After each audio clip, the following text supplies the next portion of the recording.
A Segunda Guerra Mundial ocorreu entre 1939 e 1945, portanto, a geração de 45 marca o início da Guerra Fria, da corrida armamentista, bem como o fim da Segunda Guerra e de muitos governos totalitários, do qual se destaca o nazismo alemão. No Brasil, o período foi da redemocratização do país e a Era Vargas. Com Getúlio Vargas no poder, essa fase seria marcada pela repressão, censura e a ditadura que avançava. O movimento moderno das artes buscava criticar a sociedade ao mesmo tempo que se distanciava da arte acadêmica. Isso deu lugar ao folclore, aos regionalismos, aos múltiplos subjetivismos, dentre outros. Foi nesse contexto que os escritores da terceira fase modernista produziram suas obras. A geração de 45, no contexto da terceira fase modernista, já incluiu aspectos pós-modernos, por isso é também chamada de fase pós-moderna, com rupturas entre a primeira e a segunda fase. Assim fica claro que a ideia inicial difundida pelos modernistas de 22 vinha sofrendo mudanças com o passar do tempo. De tal modo, a geração de 45 reuniu artistas preocupados em buscar uma nova expressão literária. As principais características da terceira geração modernista são academicismo, passadismo e retorno ao passado, oposição à liberdade formal, experimentações artísticas, realismo fantástico, retorno à forma poética, influência do parnasianismo e simbolismo, inovações linguísticas e metalinguagem, regionalismo universal, temática social e humana e linguagem mais objetiva. Nelson Falcão Rodrigues nasceu no Recife em 1912 e aos 5 anos mudou-se com a família para o Rio de Janeiro, indo morar na Rua Alegre, em Aldeia Campista, bairro que depois seria absorvido pelos vizinhos Andaraí, Maracanã, Tijuca e Vila Isabel.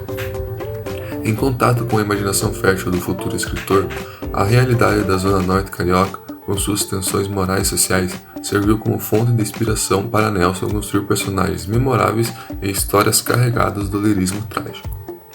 Aos 13 anos, ele ingressa na carreira de jornalista, trabalhando como repórter policial em Amanhã, um dos jornais fundados por seu pai, Mário Rodrigues, que marcaram a época. O segundo foi na A Crítica, palco de uma trágica que abalaria o dramaturgo profundamente, o assassinato de seu irmão e ilustrador e pintor Roberto Rodrigues, em 1929. Lado a lado com o teatro, o jornalista foi para ele um ambiente privilegiado de expressão. Dentre seus textos propriamente jornalísticos, destacam-se aqueles dedicados ao futebol, em que empregou toda a sua veia dramática, transformando partidas em batalhas épicas e jogadores em heróis.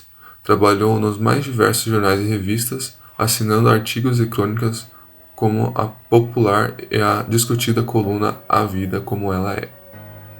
Em 1943, a consagração do Teatro Municipal do Rio de Janeiro, sua segunda peça, Vestido de Noiva, montado por um grupo amador, os comediantes dirigia por poloneses recém-imigrados, Ziembinski, e é um cenário de Thomas Santo Rosa.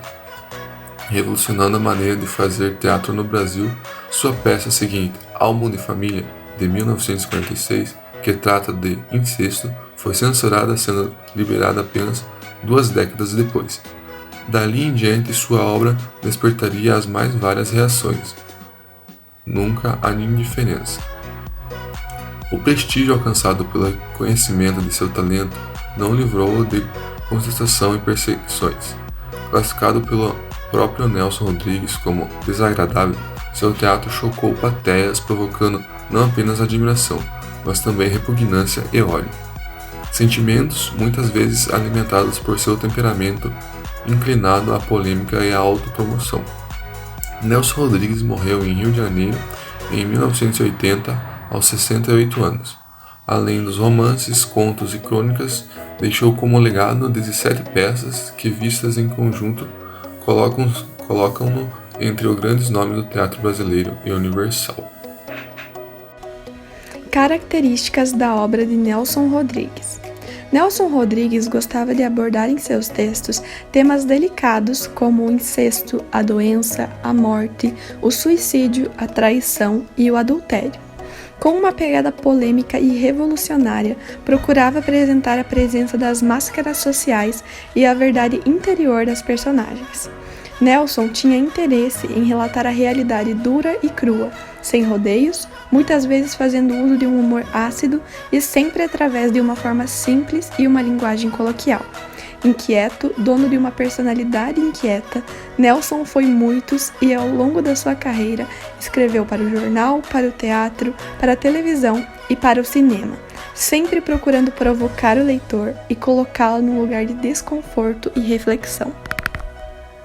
As 17 peças de teatro que compõem a obra dramatúrgica de Nelson Rodrigues são: A Mulher Sem Pecado, de 1941, Vestido de Noiva, de 1943, Álbum de Família, de 1945, Anjo Negro, de 1946, Senhora dos Afogados, de 1947, Doroteia, de 1950, Valsa número 6, de 1951, A Falecida, de 1953, Perdoa-me por me traíres, de 1957, Viúva, porém honesta, de 1957, Os Sete Gatinhos, de 1957, Boca de Ouro, de 1959, O Beijo no Asfalto, de 1961.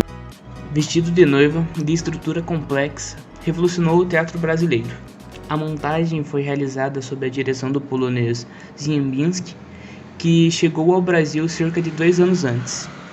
O experiente senador Ziembinski deu forma ao texto de Nelson.